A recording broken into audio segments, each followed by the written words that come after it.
O Brasil nunca dorme, mas há algo que desperta quando a maioria fecha os olhos. Eles não usam capas, não dormem em caixões, usam ternos caros, dirigem carros blindados, estão na política, no entretenimento da indústria farmacêutica e estão em todos os lugares. E segundo alguns relatos antigos e documentos ocultos, operam em clãs organizados com células espalhadas por várias regiões do país. Nesse vídeo, você vai conhecer os clãs vampíricos que possuem sedes aqui no Brasil, as cidades onde eles atuam e porque certas regiões do país concentram desaparecimentos, rituais e eventos inexplicáveis. Se você acredita em vampiros, se você acredita que esses seres são apenas lendas, talvez seja melhor parar o vídeo por aqui, porque hoje você vai compreender como funciona as sociedades secretas.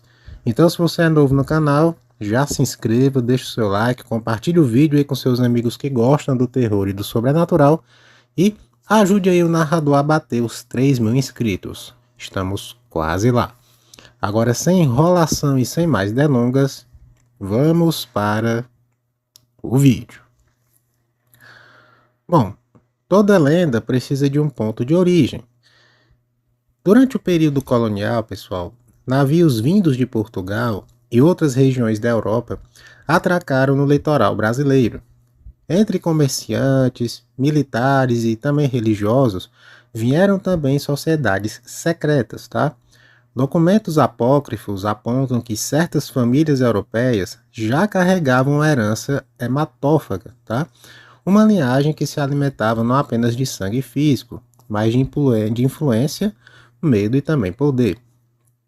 Os povos indígenas já possuíam mitos sobre criaturas noturnas, mas algo mudou aí após o século XV, tá?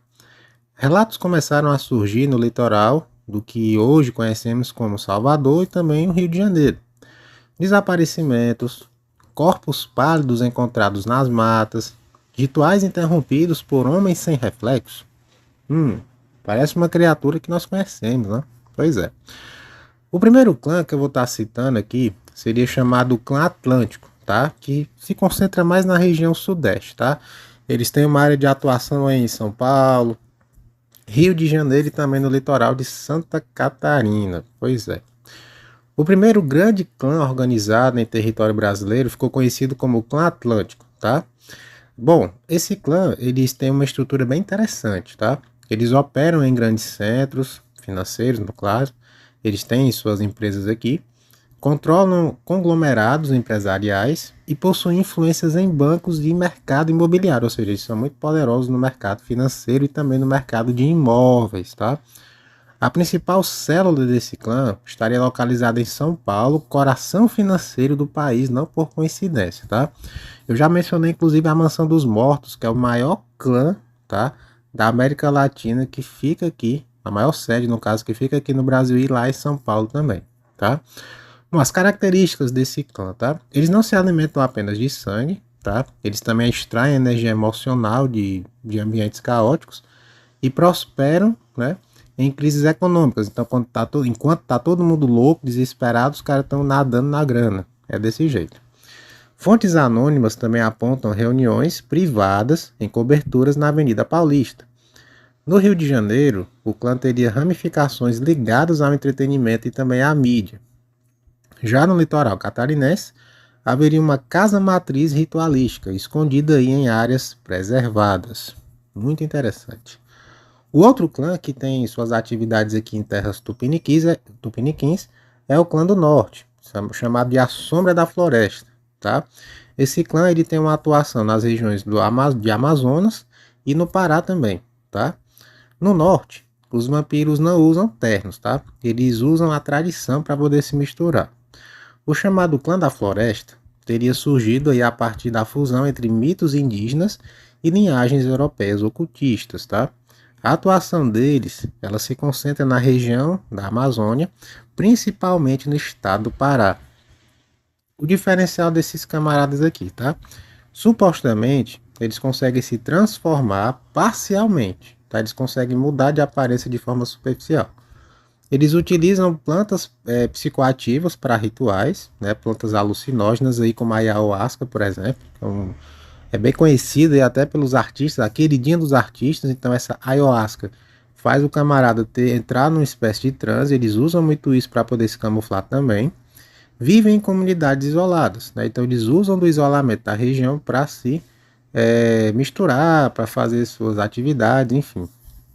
Relatos também falam sobre clareiras, onde animais evitam entrar, que é onde eles ficam, e sons que parecem sussurros em idiomas antigos, tá? Então, geralmente eles ficam ali concentrados no meio da floresta e até os animais têm medo deles, tá? Então, são um clã bem agressivo. Inclusive, eu fiz um vídeo aqui no canal falando sobre esse clã que, inclusive, matou um cara lá na região do Amazonas, tá? Depois confiram aí. Bom, temos também o clã Imperial, que fica lá na região de Minas Gerais. Pois é, eles atuam em Ouro Preto e principalmente em cidades históricas. Eles gostam muito de ficar por lá. Em Ouro Preto, pessoal, as ruas de pedra guardam mais do que uma história, né, que já é remetida no nosso país. O clã Imperial teria surgido no ciclo do ouro, tá?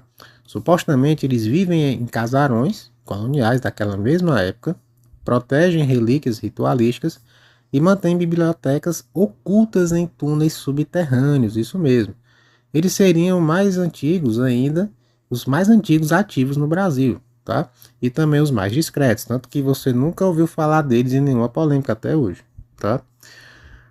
Outro clã bem interessante seria o clã urbano, né? Eles chamam de clã urbano, que fica já concentrado, adivinha onde? Na região de Brasília, isso aí. Muita gente tinha me perguntado se em Brasília tinha vampiros. Tem, pessoal, tem um clã lá, tá? Onde há poder, com certeza há predadores. Em Brasília, surgiria o chamado clã urbano, tá? Eles são especialistas em manipulação política, obviamente que eles iriam para lá, alimentam-se de ambição e corrupção e também operam em círculos fechados. A arquitetura moderna favorece os encontros desses clãs e salas sem janelas, corredores silenciosos após a meia-noite, eles se reúnem ali, tá? Bom, agora uma coisa interessante que acontece nos territórios brasileiros que pouca gente comenta são as guerras entre esses clãs. Nem todos coexistem pacificamente. Se tratando de vampiros, a disputa territorial é extremamente avassaladora. Os caras realmente matam e morrem por território, tá? Conflitos silenciosos estariam ocorrendo principalmente entre os clãs Atlântico, que ficam no Sudeste, o Imperial em Minas Gerais e o clã Urbano lá no Centro-Oeste, tá? Essas guerras não deixam marcas visíveis, mas influenciam no mercado, nas crises, escândalos, enfim, várias coisas. Outra coisa interessante são sinais de atividade vampírica. Muita gente questiona isso, tá?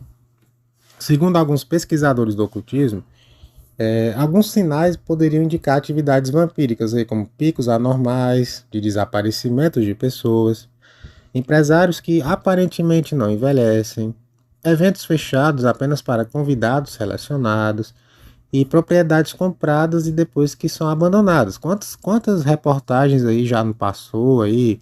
Pode pesquisar aqui no YouTube, acho que Domingo Espetacular, Fantástico, esses, né, grandes mídias, veículos de notícias sempre mostram alguma reportagem com locais, mansões que foram compradas e do nada foram deixadas para trás. Isso também é um sinal de atividade deles, tá? Bom, como eu falei para vocês, esse vídeo aqui ele não afirma, ele conecta os pontos, tá? Estou só apresentando os fatos para vocês e vocês podem fazer a ligação. O nosso país aqui, o Brasil, ele é vasto, ele é diverso, é cheio de mistérios, é um dos países mais misteriosos do mundo. Talvez vampiros não sejam monstros de forma literal, como o pessoal acredita, que vira cachorro, vira, sei lá, meu irmão, ET Bilu, não é isso, tá? Talvez sejam metáforas para elites que se alimentam do sistema, ou talvez eles realmente estejam por aqui. Bom, se você quer ver mais investigações como essa que eu fiz aqui, deixa no comentário dizendo, eu vejo nas sombras. Bota isso daí para eu saber que você assistiu até o final, tá? E obviamente se inscreve no canal e lembre-se, nem todo predador mostra os dentes. Às vezes ele apenas sorri. Enfim, é com essa frase marcante e poética que eu vou deixando vocês por hoje, tá? Fiquem todos na paz, né? O feriado terminou ontem, né? Mas nós estamos aqui gravando para vocês. Fiquem na paz, boa quinta-feira para todos e até breve, meus pequenos.